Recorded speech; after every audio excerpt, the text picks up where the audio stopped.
धन्यवाद. रोहितजी पाटील यांनी आपलं मनोगत व्यक्त केलं. यानंतर आपले शेतकरी नेते बच्चूभाऊ यांना विनंती करतो की त्यांनी आपलं मनोगत व्यक्त करावं.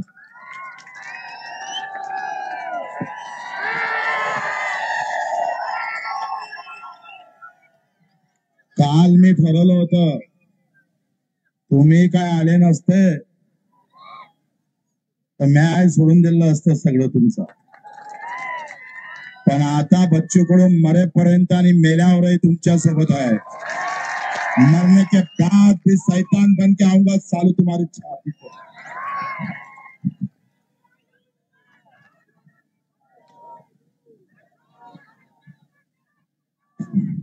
पहिले सगळ्या नाराज आपण सर्व पक्षीय, सर्व जातीय, सर्व धर्मीय शेतकरी शेतमजुरांचा, कारण इथं एका पक्षाचे नाही, सगळ्या पक्षाचे माना लागेल तुम्हाला. आज तुम्ही नेते थंडे केले साल, अब आएगी मजा. बहुत सताया सालों ने हमको. 75 वर्ष घेऊन गेले साल. वावर विकले, बहिणीच्या लग्नाला बैल जोड्या विकावं लागल्या, म्हैस विकावं लागली. एक माय माऊली भेटली, 4 लाख रुपये खर्च लागला म्हणे. म्हटलं तू कसं काय दिला? सगळ्या बकऱ्याचं धन विकून टाकलं, सगळ्या बकऱ्या विकल्या. येताना दुःखाची वाट होती सगळी. त्या ज्या शेतकऱ्याला विचारत होतो, तो बंजारा असू दे, पाटील असू दे, मारी असू दे, तेली असू दे, बौद्ध असू दे, मुसलमान असू दे, धनगर असू दे, एकही सांगत नव्हता बच्चू भाऊ मागचं काही शिल्लक राहिलं. अरे वेदनासारखे आहे, कष्ट सारखे आहे, आणि तरी तुम्ही आले का आहे? मित्र, तुम्ही ज्या पावलाला चालत आले, बगैर पैशाने आले, बच्चूकडून 140 किलोमीटरहून जरी आला असाल, कम से कम मी टीव्हीवर दिसला असेल, पण टीव्हीवर न दिसणार असता आपण आलात. मानाचा मुद्रा आहे तुम्हाला. तानाजी नंतर कोण शहीद झालं पता नाही, तानाजी नंतर कोण सैन्यात होतं माहित नाही. तशातले तुम्ही लोक, तशातले लोक. ना नाव येणार, ना गाव येणार, आणि तरी सुद्धा त्या लोक चळवळीला तुम्ही इथे उपस्थित झाला. खर तर मानव तेवढे उपकार कमी आहे तुमचे.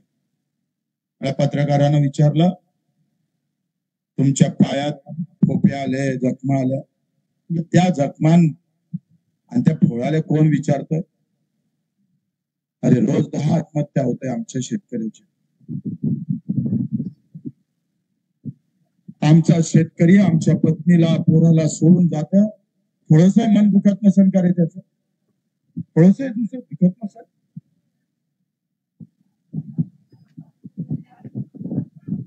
रोज 2 ना 3 आत्महत्या आहेत. खारोडे नावाची आत्महत्या पहिल्यांदा पाहिली वाचली. बीकॉम झालेला शेतकरी होता आमचा. 15 एकरात तूर फेकली होती तेलाऱ्याचा. त्याला MBBS ला टाकलं, पोरगी BSc ला शिकवा लागली. त्याला माहित होतं याच्यात काही पडलं नाही.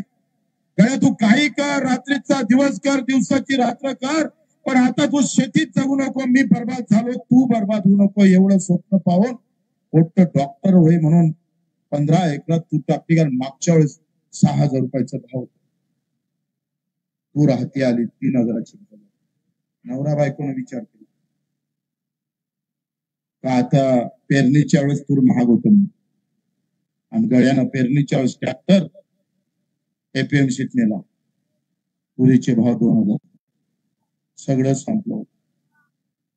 BSc BCom झालेला आणि सरपंच असणारा त्यानं खर खर लिहून ठेवलं करा, कारण त्यावेळेस तुरीची डाळ आयात झाली होती. थांब रे. आणि त्या आयात केल्यामुळं तुरीचे भाव पडले होते. सरकार कोणाचं असू दे, कुठल्याही पक्षाचा असू दे, जीव मात्र शेतकऱ्याचाच घेतलाय, मजुराचाच घेतलाय, कष्ट करणाऱ्याचाच घेतलाय. त्याला तुमचा जीव घेणं सोपं वाटतं हो. तो कलेक्टरला हात लावत नाही कॉलला त्याच्या, कारण त्याची ताकद मोठी आहे एकटा असला तरी. आणि आम्ही बहुसंख्या असून सुद्धा आम्हाला मात्र पाय घासून म्हणावं लागतं. खारोड्यानं चिठ्ठी लिहिली आणि त्याच्या गावातल्या ग्रामपंचायतच्या झाडावर फासार देऊन दिला. साहेबराव कर्डे पाटलाचं तेच झालं. काल श्रीकृष्ण नावाच्या माणसानं आत्महत्या केली. मी जेव्हा अन्न त्याग बसलो होतो तेव्हा श्रीराम नावाच्या माणसानं आत्महत्या केली. अरे भाजपच्या राज्यात रामाला आत्महत्या करावं लागतं, श्रीकृष्णाला आत्महत्या करावं लागतं. काल परवा गजाननला आत्महत्या करावं लागले. सालो धर्म आम्ही पाहतोय मंदिर बांधून जेवढं पुण्य कमावलं ना तेवढं पाप कमावलंय तुम्ही, तेवढं पाप कमावलं. मग हे पाप आम्ही पाहतोय, हे पाप असंच वाढत जाणार आहे कारण तुम्ही एकत्र नाही म्हणून. आज बरं वाटलं. हे पायातले फोळा आम्हाला पाहतोय, हे दुखत नव्हते, विसरून गेलो होतो आम्ही दुखणं.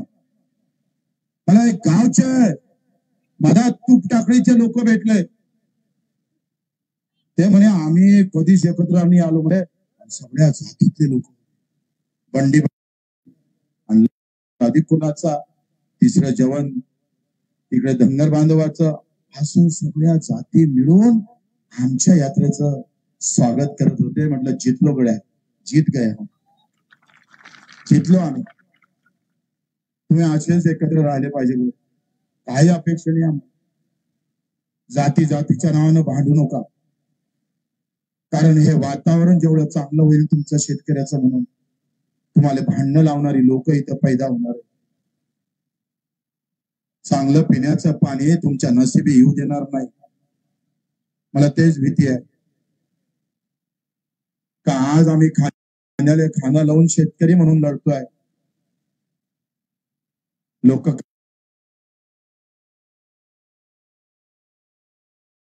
कार्यकर्ते म्हणत होते का सरकारले जागा करू. म्हटलं सरकारले जागा करायला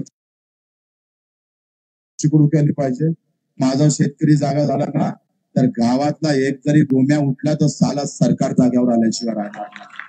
त्याच्या बापाला जाग्यावर यावं लागलं. पण तुमच्यातला आयब मोठा बांधा आहे. जाती धर्माच्या नावानं लय खेळवलं आम्हाला, लय खेळवलं. सगळी ताकदच आमची त्याच्यात मिळून टाकली. मी जे 20 वर्षाचा अभ्यास करतो ना भाऊ, त्याचं मूळ सत्यपाल महाराज नेहमी ते सांगतोय. आमचे खाजा नवाबजी आलेले आहे, आडे आहे, सगळे बिपिनाचं आमचं बल्ल सगळे आम्ही बसलोय. म्हटलं हे लोक येईन का नाही मला माहित नाही यार, कारण मी जातीच्या नावानं आलो असतो ना किंवा धर्माचा झेंडा घेऊन आलो असतो तर इकून धर्मवीर होऊनच गेलो असतो. पण आज तुम्ही मन जिंकलं भाऊ. खरंच मायच्या शक्तीनं सांगतोय, माझी माय सुद्धा वरती आनंदित झाली असेल. ते म्हणे 300 काय होते बच्चो, एखादा 1000 गुन्हे दाखल झाले पाहिजे. तयार आहे बच्चू कडू गुन्हे दाखल व्हायसाठी. माझ्या शेतकऱ्याचं मरण थांबलं पाहिजे, त्याची आत्महत्या थांबली पाहिजे, एवढंच कारण आहे. हे पायपीट त्याच्यासाठी आहे. तुम्ही घरी गेल्यावर विसरू नका. घरी गेल्यावर जर विसरले आणि एखादं हे सगळं त्यांच्या IT सेल काही टाकून देत, बयाच माझं नाव घेऊ, कुणाचं काही सांगून एखाद्या जातीपातीचं भांडण लावून देणारी सगळी जमा झालेली ताकद एका क्षणात. भिवंडीचे दंगल 5 रुपयात झाली होती भाऊ आणि 50 कोटीचं नुकसान झालं होतं. 100-150 लोक मारले गेले होते. टॅटोवाला म्हणे 15 रुपये आणि बसणारा म्हणे 10 रुपये. कापूर काय पेट्रोल पेटत नाही एवढं जाती धर्मासाठी पेटलं. 3.5 लाख वरते आमच्या शेतकऱ्यांना आत्महत्या केल्यानंतर तुम्ही का राग येत नाही तो मला प्रश्न. का राग नाही?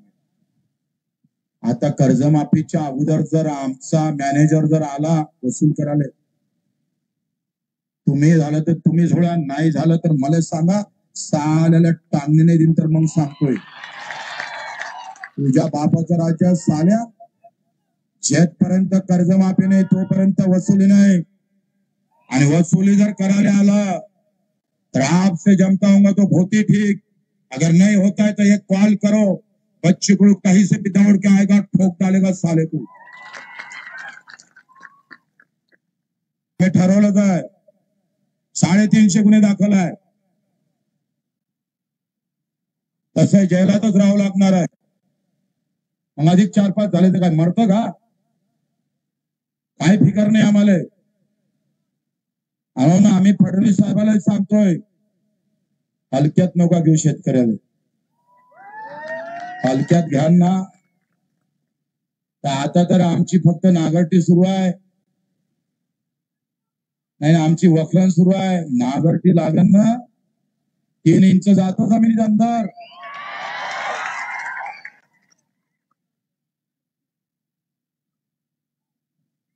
ताकद बस बियाणं काय टाकतो तुझं तर माप आम्ही सांगतोय, माफी गिपी नाही ऐकलं।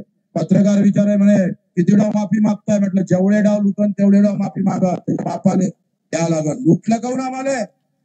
3,500 सोयाबीन विकावं लागलं, 3,500 तुमचा कापूस गेलास, तूर गेली। या जिल्ह्यातला ऊस काय भाव भेटतो रे तुम्हाला? ऊसवाला इथं 2100, नांदेडले 2200, आणि आमच्या रोहित पाटलाच्या इकडे गेले तर 3300, बरोबर ना?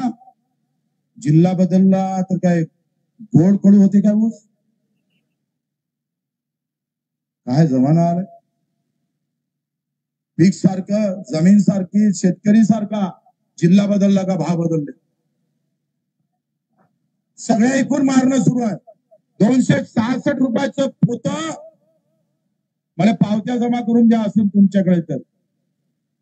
मी 29ला येऊन आलो वसंतराव नाईकांच्या समाधीस्थळी, नागपंचमी आहे त्या दिवशी, आणि तो काही बिनविषारी साप नाही, विषारी साप घेऊन चावला तर उतरणारच नाही। आणि 266 रुपयाचं युरियाचं पोतून, युरियावर मोदीजीचा फोटो आहे।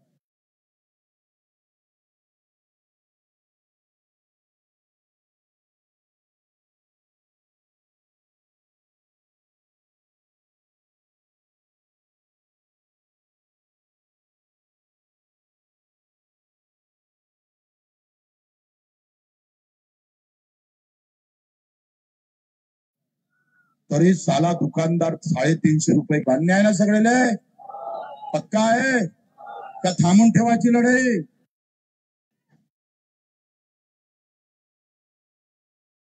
मी सांगतोय हे एवढ्या ह्याच्यात तर मी सांगतोय केंद्र सरकारला हलवून टाकू आपण। हे काय चीज आहे इकडलं? एवढ्या ह्याच्यात आपण केंद्र सरकारला हलवून टाकू। भाऊ त्या पंजाबच्या शेतकऱ्याने 13 महिने आंदोलन चालू ठेवलं, 13 महिने 700 लोक मरण पावले। 700 लोक असे बसता बसता मरत होते आमने सामने, पण गडीने उठत होते। म्हटलं ऊन लागली तर तुम्ही पडणार, पण तुम्ही थोडस पंजाब वाल्यापासून शिकलं काहीतरी, बरं वाटून राहिलंय। चौफेर तुम्ही बिलकुल एकही माणूस हल्ला नाही हो। एकदा तुम्ही तुमच्यासाठी टाळ्या वाजवा, बढिया, बहुत बढिया।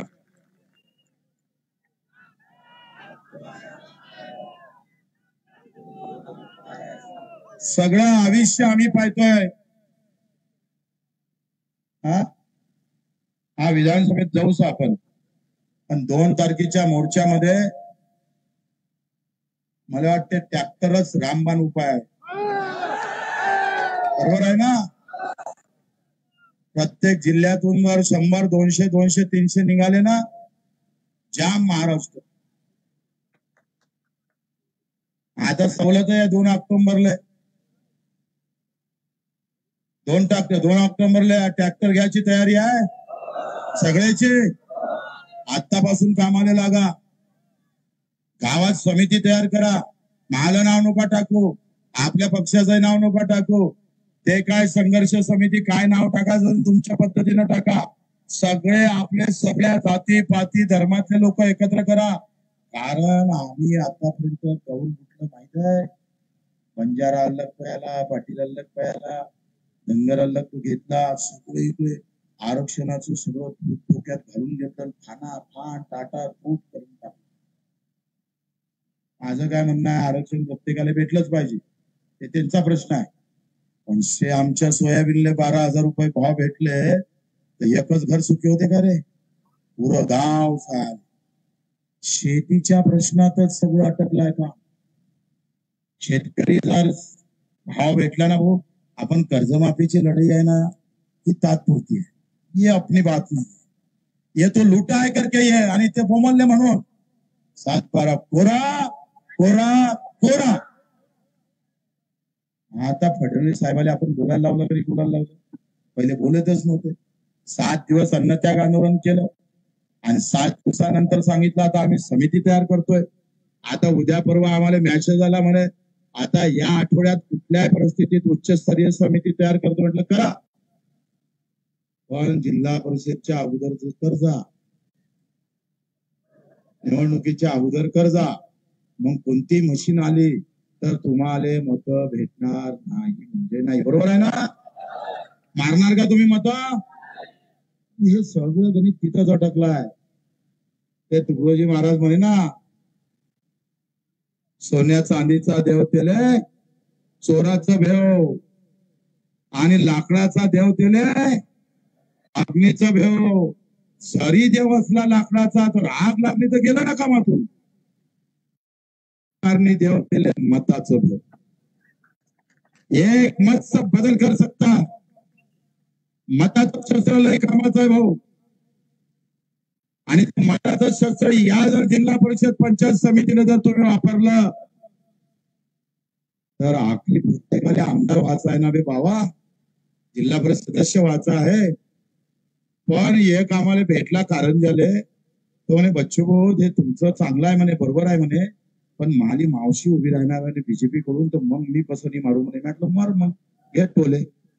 हा मोठा वांदा आहे तुमचा. म्हणजे मग मावशी असन तर मी तिथं मारत, मामा असन तर. नातं गोत कसलं नातं गोत आहे? आम्ही एकदा अशी खुनगट घातली पाहिजे. आम्ही राजकारणात तुम्ही कुठेही गेलो चालेल, पण आम्ही आमच्या नेत्याला सांगता आलं पाहिजे. हो यावं लय आपले असली तरी 3,000 सोयाबीन द्यावं लागली. बोलता आलं पाहिजे का नाही बोलता आलं? अरे बोलणार आहे का नाही बोलायला तयार आहे? आणि मग हे बोलणं फार महत्वाचं. आणि मग इथून हे आंदोलन संपत नाही. पायावर सुस्त झाली आणि हातही सुजला. मी डॉक्टरला विचारलं हे कौन सुजला, तर ते म्हणे सांगूनच नाही राहिले. ते कौन सुजला तेले गठून नाही राहिलं. म्हटलं आता खेड्यापाड्यातून आलो राजा, तुला काय समजणार? तुला शहरातलं माहित सगळं, तिथले सगळे किटकं माडकं कसे अंगावर येते, शहरातलं काय माहित त्याला. म्हणजे मला पाय सुजलेपर्यंत ठीक आहे, पण हात कोण सुजला मला गणित लागलं नाही. पण बीपी बरोबर आहे मला, पण हे कौन सुजलं म्हटलं एखादं चुलूट पाठवलं तर नाही समजा कोणाच्या मावी कुठं झोपलं असेल तर. असं हे जाऊ द्या, पण हे आंदोलन आपल्याला तेवढ ठेवावं लागेल. लढाई कर्जमाफीपुरती मर्यादित नाही, हमी भावाची भावाची आणि भावाची लढाई लढावं लागेल भाऊ. पंजाबच्या शेतकऱ्याला आपण बोलावून घेऊ, कारण पंजाब जेव्हा पेटत होता तेव्हा महाराष्ट्र शांत होता. आपण सगळ्या नेत्यांना बोलावू, जे शेतकरी आज संघटनेचे असन अधिक सगळे असन, मी त्यांना सगळ्यांना पत्रही पाठवणार आहोत का तुम्ही सगळे एकत्र व्हा. बच्चू कडू एक कार्यकर्ता म्हणून तुमच्या सोबत राहील. नेतृत्व कोणाही करा, आम्हाला परवानगी आहे, आम्हाला काही परवानगी त्याचं. आयुष्यात पद आणि मान सन्मान हेच काही सगळं नसतं. अरे आमच्या आत्महत्या थांबल्या तरी लई मोठी गोष्ट झाली आमच्यासाठी, आणि तेच खऱ्या अर्थानं आपल्याला समोर करायचं आहे. ही लढाई कर्जमाफीची आणि पुढची लढाई हमी भावाची. तुमची सगळ्याची तयारी असली पाहिजे. आणि आम्ही एक उपाय दिला, रोहित पाटील सुद्धा तुम्ही सुद्धा हे सभागृहात मांडा. पेरणी ते कापणीपर्यंत सगळे कामं एमआरजीसी जोडवा. आता पेरणी ते कापणीपर्यंत जे मजुरी लागतं ना, ती मजुरी जर एमआरजीसी कव्हर केली तर आमचा सगळ्यात जास्त खर्च आहे मजुरीवर. म्हणजे 60% खर्च आमचा मजुरीवर जातं की नाही जात. गावातला मजूरही सुखी होणार आणि शेतकऱ्याचा खर्च वाचणार. आणि 60% जर खर्च वाचला, उद्या गारपीट जरी आली तर नुकसान 40%च होणार आहे. म्हणजे नुकसान भरपाईचं जास्त टेन्शन आमच्यावर राहणार नाही. आणि भाव कमी जरी झाले तरी आम्ही नफ्यात आल्याशिवाय राहणार नाही. दोन गोष्टी सरकारला करावं लागेल. आपली लढाई गावात मजुराला घेऊन चालायचं आहे भाऊ. गावात दोनच समाज आहे, एक शेतकरी समाज आणि एक भूमिहीन जो शेतमजूर आहे. त्या दोघांना घेऊन चालावं लागेल. त्याच्यासाठी सुद्धा वित्त मंडळ आपण मागितलं. आमचे मेंढपाळ असेल, आमचे मच्छीमार असेल, ग्रामपंचायत कर्मचारी असेल, मी सांगतोय जास्त वेळ लागणार नाही. 2 ऑक्टोबरच्या आतच हे जर असं राहिलं ना, मी तुम्हाला सांगतोय 2 ऑक्टोबरच्या 7-12 कोरा झाल्याशिवाय राहणार नाही. तुम्ही गावागावात अधिक तुम्हाला आयडिया देतो मी. आम्ही त्या पद्धतीने तुम्ही जर पालन केलं तर मी सांगतोय कुठल्याही परिस्थितीत 182 शासन निर्णय आपण दिव्यांगासाठी काढले. मी जेव्हा पहिल्यांदा आमदार झालो होतो, आबा असे पहिले माणसं होते, उपमुख्यमंत्री होते आणि मी टाकीवर चढलो होतो कर्जमाफीसाठी. केंद्राची कर्जमाफी झाली होती आणि आबा पहिले उपमुख्यमंत्री असे होते का 350 पायऱ्या चढत चढत टाकीवर आबा आले होते. काय योग आहे बघा. तो एक कर्जमाफीचं आंदोलन आणि आज आबा नाही आहे, त्यांचे पुत्र सुद्धा इथं असतात. म्हणजे पहिल्या आंदोलनात आबा उपमुख्यमंत्री म्हणून आले आणि दुसऱ्या आंदोलनात रोहितजी आपण आमदार. हे जे नातं आहे ना ते फार महत्वाचं आहे आणि हे नातं जपता आलं पाहिजे. हे योगायोग आहे भाऊ. आणि म्हणून आपल्या सर्वांना 24 तारीख चक्का जाम करायचा आहे. 24 तारीख तयार आहे. पूर्ण महाराष्ट्रात आम्ही बाकीच्यांना बोलावणारच आहोत. 24 तारखेला लोकमान्य टिळकाची जयंती आहे.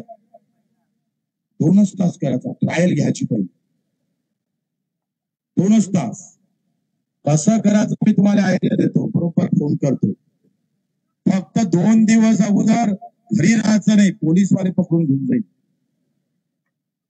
तुम्ही 2 दिवस बाहेर राहायचं आणि अवघ्या महाराष्ट्रात 24 तारखेला 9 ते 10-11 वाजेपर्यंत आपण सगळ्यांनी चक्का जाम केला पाहिजे. करणार आहे का नाही आहे? काही लोकांच्या हात वरते नाही आहे, थोडे हात वरते करा. सगळे तयार आहे पक्का? जय जवान. सगळ्यांना पाहिजे आवाज आला. मी तो जेवण करून आलो. तुमची खिचडी भेटली नाही का? भेटली का नाही भेटली? सोन्यानं एकदा जय जवान. जय सेवा.